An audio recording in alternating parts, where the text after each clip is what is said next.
जो लोग झूठी गवाही देते हैं, जो पैसे के बल से दूसरों को, जो निर्दोष हैं उनको दंड दिलाते हैं, दोषियों को मुक्त कर देते हैं, चाहे कोई भी हो, जो बुरी बातों का उपदेश देकर भोले भाले लोगों को फंसाते हैं, जो शास्त्र और संतों की निंदा करते हैं, उनका जब मृत्यु का समय आता है तो भयानक दुख होता है। और उस दुख के समय उनकी दुर्गति का रूप सामने होता है। सुअर, कुत्ता, राक्षस, क्या बनना है वही सामने आया और वही उनकी योनि प्राप्त होगी। फिर वो तड़पते हुए मृत्यु को प्राप्त होते हैं। और ऐसे लोगों की मृत्यु जब होने को होती है तो यमराज के बहुत ही क्रूर स्वभाव वाले, बहुत ही, जहां दया नाम की वस्तु नहीं, ऐसे क्रूर स्वभाव वाले हाथों में हथकड़ी लिए हुए और बड़ा भारी मुदगर, वो बड़े भयंकर, और उनके शरीर से दुर्गंध, देखने से ही मलमूत्र छूट जाए ऐसे भयंकर, और उसी को दिखाई देते हैं जो मरणासन होता है। यमदूतों की दृष्टि पड़ते ही वो शरीराहंकारी जीव कांप पड़ता है। अब बोलने की हिम्मत नहीं, कफ पित्त वायु सब बिगड़ चुका है, कोई सहयोग देने वाला नहीं, सांस भी नहीं ली जा रही। अब उसका चित्त वहीं भ्रमण करेगा, मेरा पुत्र बचा ले, मेरी पत्नी बचा ले, मेरा परिवार। भगवान की तो याद जीवन में की नहीं, तो अब भगवान की अगर याद की होती तो ऐसी दुर्दशा नहीं होती। अब वो चीखने की कोशिश करता है पर आवाज नहीं निकलती, एक शब्द भी नहीं निकल, बार बार प्रयास करता है कोई मेरी रक्षा कर ले। इन भयावन 2 यमदूत होते हैं। उसका मल निकल जाता है भयवश, मूत्र छूट जाता है, मुख सूख जाता है, आंखें पलटने लगती हैं, सांस ऊपर को उठने लगती है, देखने की शक्ति नष्ट हो गई, भारी वेदना, तड़पता हुआ वो शरीर को छोड़ता है। अब जैसे जैसे बोले कि शरीर तो यहीं छूट जाता है, दंड किसको मिलता है? तो आप स्वप्न में जब पीटे जाते हैं तो आपको पीटने का दुख होता है कि नहीं होता है? पीटने का दुख होता है, जगने के बाद पता चलता है वो झूठा होता है। शरीर तो स्थूल आपका सैया में सोया होता है, जब चाकू मारी जाती है ना तो वैसे अनुभव होता है, वैसे अनुभव होता है। तो ये जब स्वाप्निक शरीर में अनुभव हो गया, वो तो यम यातना देह पर्सनल, जैसे जेल की वर्दी मिलती है ऐसे एक शरीर मिलता है। उस जीवात्मा को मन, बुद्धि, चित्त, अहंकार, 5 ज्ञानेंद्रियां, 5 कर्मेंद्रियों सहित उस शरीर में पैक कर दिया गया, उसका नाम यातना देह है। अब उसको उस शरीर से ले जाते हैं यातना देह से, स्थूल देह तो यहीं छूट गया, सूक्ष्म शरीर, कारण शरीर पैक कर दिया गया यातना देह में। जैसे स्थूल शरीर में, स्थूल शरीर छूट रहा, यातना देह मिली, वो सूक्ष्म होता है। अब ये माता पिता का गर्भजनित देह नहीं है, ये दंड विधान वाला है, ये कर्म जनित होता है, इसे यातना देह कहते हैं। यमराज के दूत फांसी लगाते हैं गले में, जैसे कुत्ते के नहीं डाली जाती है ऐसे, और पीछे से मुदगरों की मार और घसीटते हुए ले जाते हैं। पीछे से ऐसी मार कि वो चीखता है, चिल्लाता है, पूरा अनुभव जैसे स्थूल शरीर में, ठीक वैसे ही उसमें मरना नहीं होता। बस एक खास बात होती है, क्योंकि स्थूल शरीर में मरना होता है, सूक्ष्म शरीर, कारण शरीर जो यातना देह में, उसमें मरना नहीं होता। बहुत लोग कहते हैं शरीर तो यहां छूट गया, फिर नर्क स्वर्ग किसको मिलता है? अरे शरीर एक कोट की तरह उतार दिया गया, तू तो उसी में पैक है, अभी भूल मत कर। अब देखो, दक्षिण दिशा की ओर उसे दौड़ाते हुए, मारते हुए पीछे से ले जाते, और तप्त बालू, आग जैसी तपती हुई बालू, जैसे यहां कुश होते हैं ऐसे लोहे के कांटे होते हैं, उस पे चलना, कांटे फैले हुए हैं, कहीं लोहे की बड़ी बड़ी कीलें गड़ी हुई हैं, कहीं लोहे की कंकरीली ऐसी भूमि, लोहे के ऐसे सैकड़ों कांटे जैसी, गुखरू जैसी ऐसी डाल दी गई हैं लोहे की, और अत्यंत कठोर, जब उसमें पैर रखते हैं भारी कष्ट, और पीछे से मार, वहां दया नहीं है। कहीं आगे भूमि आग जैसी जलती हुई, कहीं सैकड़ों गड्ढे जिनमें गिरा गिरा करके मारते हुए ले जाते हैं, और सूर्य भगवान इतने नजदीक से ताप देते हैं कि आग लगती है, वो सूर्य की किरणों से जलता है। ऐसे यमराज के उस मार्ग में घसीटते हुए यमराज के दूत ले जाते हैं, यमपथ, और बीच बीच में दूत उनको कठोर ताड़ना देते हैं, रोक रोक के, मरना है नहीं। जिस समय जीव को घसीट कर ले जाते हैं, सैकड़ों घुड़कियां, मार, इस तरह का कष्ट हो, अभी ये ब्याज है, नरक नहीं पहुंचा, अभी तो यात्रा है। बिना किसी सवारी के यात्रा होती है 48 मिनट 2 घड़ी में। जो मनुष्य यहां छत्र दान किया है किसी को, श्री जी को, बिहारी जी को, गुरुजनों को, आचार्य जनों को छत्र दान किया, तो जब वो जाता है तो ऊपर के ताप से बच सकता है, उसे वही छत्र मिलेगा। और जो किसी को पूज्य जनों को पादुकाएं दान की है, फिर उसको पादुका, अगर अन्न दान किया है तो रोग के भोजन, ये मोक्ष नहीं, कल्याण नहीं, दान पुण्य से नहीं होता, ध्यान दीजिए। हां, उस भारी संकट के समय में तुम्हें भोजन मिल जाएगा, पौशाला खोला है, पानी पिलाया तो तुम्हें पानी मिल जाएगा। और जो मूर्ख यहां आकर के ये सब नहीं किया तो जाना उसको भी यमपुरी है। भजन के बिना यमपुरी से नहीं बच सकते, दान पुण्य करके।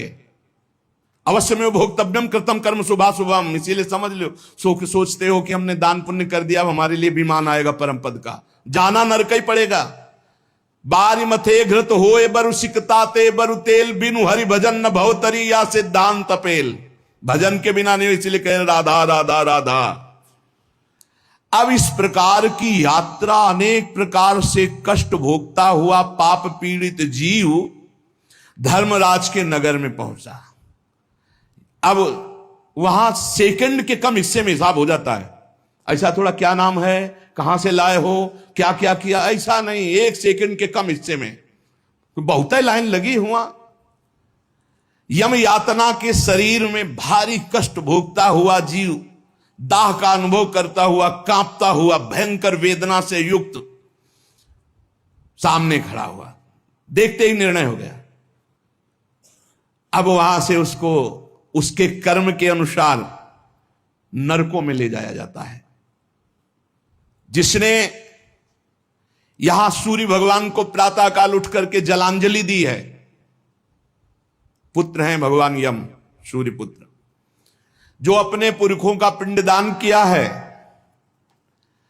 जो समय समय पर अपने पूज्य जनों को, गुरुजनों को, संतों को अपने घर में बुलाकर भोजन पवाया है, जो बुजुर्गों को तेल मालिश करके, जैसे उन्होंने हमें तेल मालिश करके पुष्ट किया, ऐसे वृद्ध माता पिता के जो चरण दबाना है, शरीर पर तेल लगाना है, उनके वस्त्र धो देना, उनको भोजन कराना है, उसको वहां थोड़ा आदर मिलता है।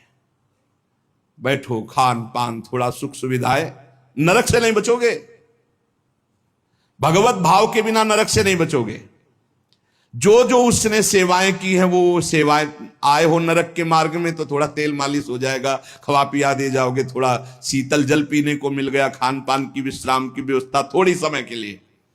अरे इसीलिए जय श्री हरिवंश नरक गति दो, ये जो अपने माता पिता को गाली देते हैं, जो मनमानी आचरण करते हैं ना, खूब अच्छे से तृप्त होते हैं। अब बात ये कि याद नहीं रहती ना, जैसे गर्भ की बात याद नहीं, यार गर्भ की बात याद आ जाए तो तुम भजन के सिवा कुछ नहीं करोगे। मरने की बात याद आ जाए कि पीछे जब मरे थे तो कितना कष्ट हुआ, मां के गर्भ में रहे कितना कष्ट हुआ, ऐसी जेल तो है ही नहीं मां के गर्भ जैसी, विचार करके देखो। अब वो मृतक जीव जो जो सुविधाएं दान की थी, वो उसे कुछ दिन के लिए वहां सैया मिल गई, भोजन मिल गया, विश्राम मिल गया, कुछ दिन के लिए। भाई बहुत होश में, दान पुण्य के भरोसे मत रहना। अब जब वो पुण्य खत्म हुआ उनका, तो यमदूत उनको साथ लेकर गए। 12 दिन तक उसको पुण्यों के भोग का अवसर मिलता, तभी तक 13वीं तक कहते हैं जीव को नरक की गति नहीं दी जाती। 12 दिन तक उसको होगा कोई विश्रामालय, उसमें रखा जाता है। 12 दिन तक जो पुण्य सुकृत हुए उनको भोग लो, अभी आराम कर लो, नरक आए हो। अब नरक में प्रवेश होगा 13वीं के बाद, तभी कहा जाता है जल्दी जल्दी 12-13 दिन खूब पुण्य कर लो, उसको दान करो आत्मा को, तो उसकी उन्नति हो जाएगी। कोई ये झूठी बातें नहीं है।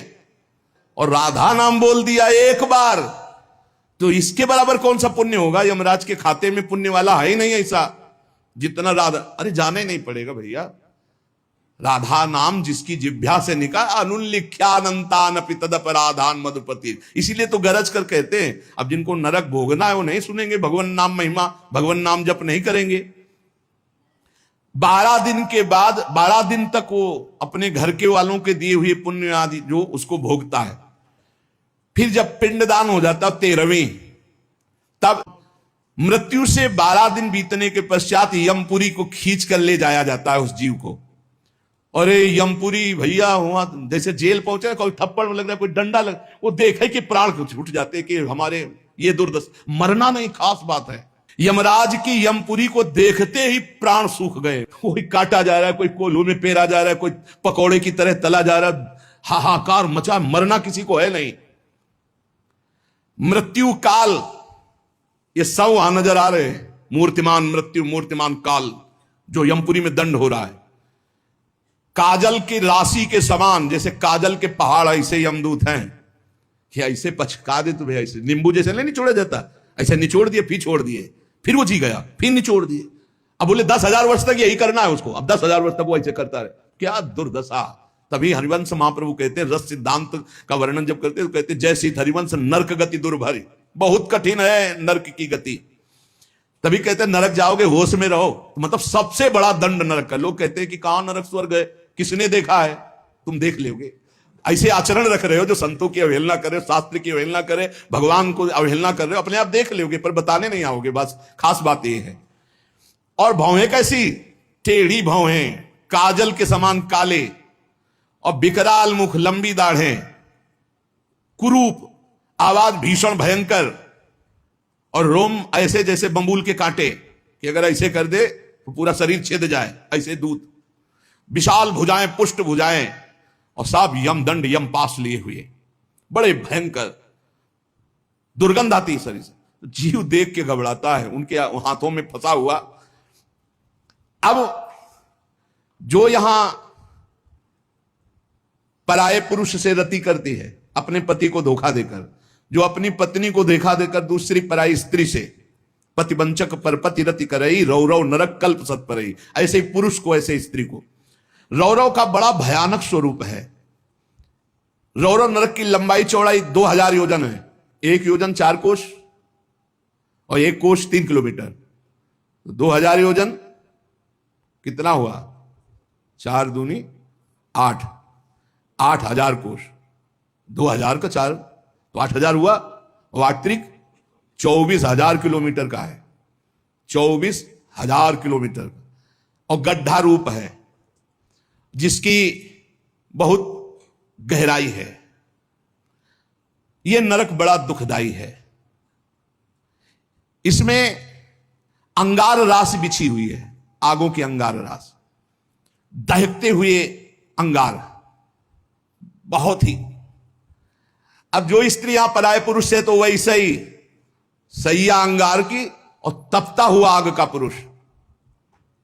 अब भैया वहां जो पुरुष पराई स्त्री से, पशुवत आचरण नहीं, इसीलिए भारत भूमि में जन्म होना शास्त्रों में महानता का वर्णन किया गया, क्योंकि धर्म का पूर्ण यहां पालन करने वाले जन होते हैं, जो नहीं करते उनके लिए व्यवस्था है।